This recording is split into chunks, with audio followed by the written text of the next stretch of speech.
Hi, I'm Allison Fujito, and I'm really excited to be here doing my first ever kinda sorta tutorial video for our 2021 Violympics and Violympics group for our unofficial Week 7 challenge piece, which is the Caprice No. 1 by Pierre Rode. Wow, this is really different from doing my challenge piece videos, because for those I would just, I'd press start and then I'd pick up my violin and I'd start playing, and the video would kind of go away and the world would go, when we play, the world goes away while we're playing. We don't pay attention to what's going on, 2 feet away. But right now I'm not playing, I'm talking and I'm staring into the camera, and I'm noticing that my hair really looks pathetic and I could really use some makeup. And I'm absolutely abysmal at makeup. I gave up because I always look like a kid applied clown makeup on me. You guys didn't click on this to talk about my hair or my makeup. We're talking about Caprice No. 1 by Rode, and Travis uploaded the music, and I really like the edition he uploaded. It's different from mine. I had the Galamian edition, which has some nice fingerings, but the edition Travis uploaded has metronome markings, which is really nice. I like the eighth note equals 84 for the cantabile section. I think that works really well. If that's too fast for you, move it down to where it's comfortable. If it's too slow, move it up as long as it's still cantabile. And it also has some trill exercise variations written right above the etude, which is nice. I'll talk more about that in just a bit. Travis also uploaded Kirsten Leong's really good tutorial video. I'm not going to play the etude today on this video. I need to practice it for at least a week, and I'm still not going to sound as good as Kirsten does. But I at least want to sound my best. So I'm not going to play. I think you should watch his tutorial several times. I want you to notice in particular his amazing sound, and he's got incredible trills and a great vibrato and a really, really clean martelé stroke. And I want to start by talking about that incredible sound he gets. And there are some exercises we can do to get closer to his sound. First thing is review the week 1 assignments that Nathan gave us for the summer, because he talks about sounding point and he talks about martelé, and so that's well worth a review. And I want to expand on the sounding point. If you look carefully at Kirsten's video, look where his sounding point is and when and why. For a lot of it, we talk about lanes. So the width of the bow hair is 1 lane's worth. And if you put the bow right smack where it's almost just barely touching the bridge, but it's not on top of the bridge, it's next to the bridge, that's lane 1. That's our biggest ponticello lane. If we move 1 lane over, that's lane 2, and lane 3 is 1 lane over from there. Kirsten pretty much plays the beginning of the cantabile on lane 2.5, and that does not mean that lane 2.5 is where you should be, because every violin and viola has its own happiest sounding point. So you have to figure out where that is, and that depends on also how much weight you're putting into the bow, or pressure, if you like to think of that word. I like weight better, and how much bow you're using, and how fast your bow is going, your bow speed. That all works together, as you already know from Nathan's week 1 lecture. But when Kirsten goes off of lane 2.5, it's for tone color reasons. Watch when he does it. It's at the end of the phrase where he wants to taper off a little bit, or sometimes it's where he wants a more floaty sound. So that's that's something first to watch and observe and know what he's doing. And then the next thing is, how do we control what sounding point we're on? Because just saying I want to be on a specific sounding point doesn't necessarily get us there. So I studied in college and also graduate school with Dorothy DeLay, who was really big on a set of exercises, basically using open strings and a metronome,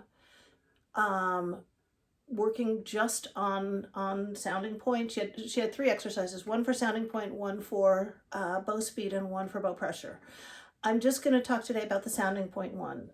And what it is we put the metronome on 60, and for that's going to be quarter notes, and you'll have 8 quarter note beats per bow. And the first 4 beats will be on sounding point 1, and the next 4 beats will be on sounding point 2, and then you do it again up bow. And so it will sound like that. And yes, that was one of my cats that just came and meowed. That's Milo. Hi, Milo. He talks a lot. He has a lot to say.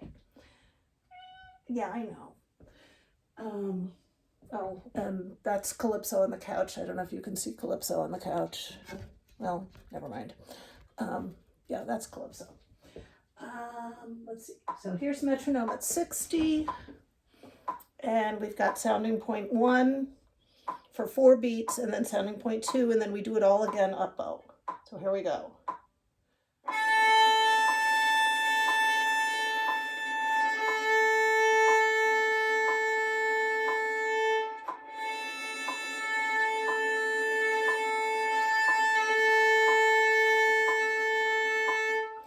I forgot to tell you, this is going to sound dreadful.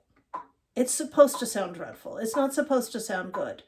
So don't worry about how it sounds. It's about control, and you only want to move one sounding point over. You don't want to go from 1 to 3 or 1 to 4. Right now, you want to be able to control just one lane. So after doing that, this time we do 2 beats. We change sounding points every 2 beats. So it sounds like this.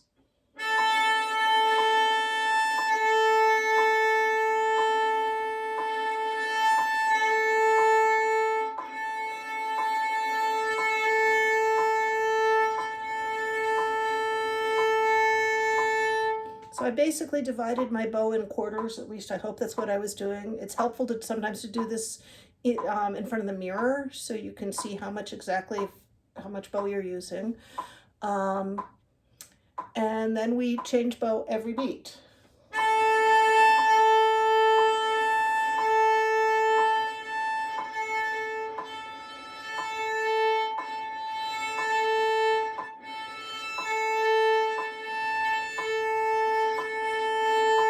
And then you change bow so that it's 2 changes every beat.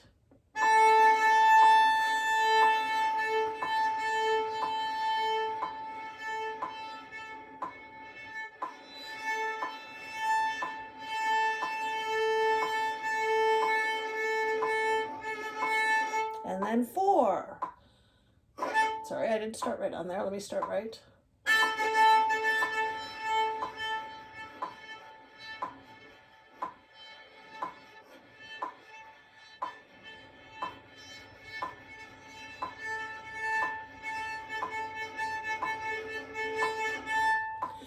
And let me turn this off. You don't want to hold your bow tight, because the tighter you hold the bow, actually the harder it is to control what it's doing. I know that's counterintuitive. We always feel like if we're going to have any control, we better squeeze the heck out of it. Well, we all know that doesn't work. So very, very light hold on your bow. Don't worry about holding it up. It's resting on the string. The string is going to kind of hold it up. I can take all my fingers off if I want. We don't want to do that, because our fingers, although they're holding almost as lightly as if it's a soap bubble, they are controlling the direction, and with a little bit of the arm as well. I do find that my pinky, I get a lot of control from my pinky. I have much less steering control without my pinky. but my pinky is not pushing hard or tight. It's resting and helping lightly to control. So that's the sounding point demo. For trills, the bulk of this etude is kind of a combination of a trill study and a martelé study, and there are no better videos on giving a tutorial on that than Nathan's. So I'm gonna put those below. I'll put all the links for that. Martelé, I'm not sure if Nathan has a martelé video other than the tutorial he gave us.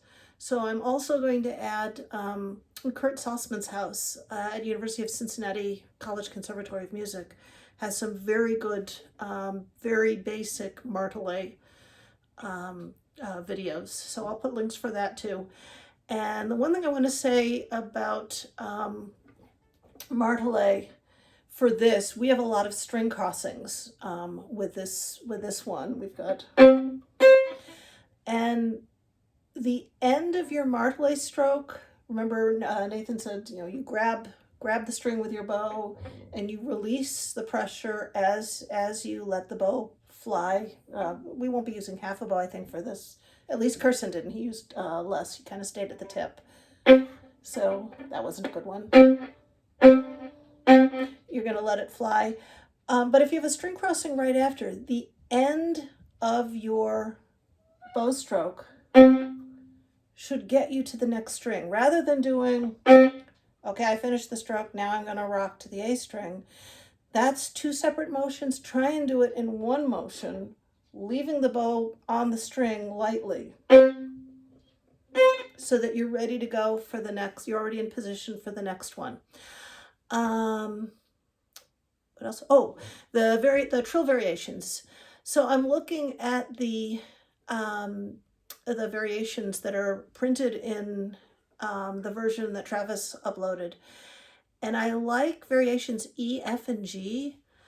A, B, C, and D, I don't actually understand those because it's teaching you to trill different notes than you're actually going to trill for real. The trill is, it's a trill on the note C with a grace note starting. So it's a D to C trill. And A, B, and C and D variations are B to C. So that doesn't make sense to me. But E, F, and G make sense. If somebody understands how A, B, C, and D relate to this particular etude, please post that in the comments because I really don't get that part.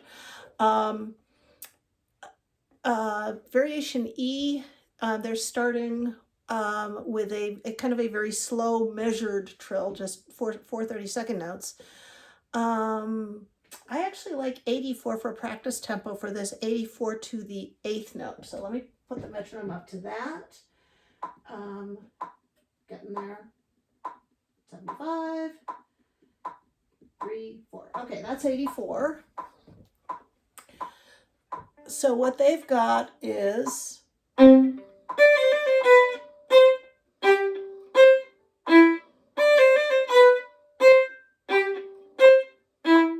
and I agree with Kirsten, of course. Why would he be wrong? Keep your trill fingers light. Keep your bass finger light. You don't need to press the C really hard. It's in first position. You don't need to, you remember Nathan's MVP. You don't need to put a lot of pressure on that. And you definitely don't need a lot of pressure for your trilling finger. It's, Kirsten just described it as a flick, and that makes sense. Variation F, it says beginning with the upper note with 2 trills, but actually what they printed is 2 triplets rather than 2 trills. So it's, but faster. With this it would be,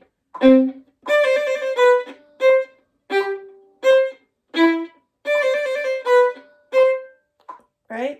So that's a good way to do it. And then the last one, it says with 2 trills.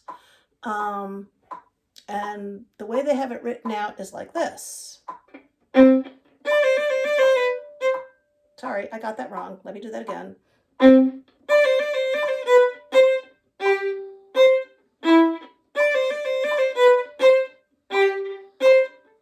So they've got the B for all of those separate bow. The B will come on a down bow, because that's how it when it's written out in the moderato, that's how it comes out. I'm going to turn this off. This is driving me nuts. Quiet. So that is all I can think about. That is all I can think of to talk about right now. I hope that wasn't too long, and I hope this is helpful. See you all in the Violympics threads. Bye.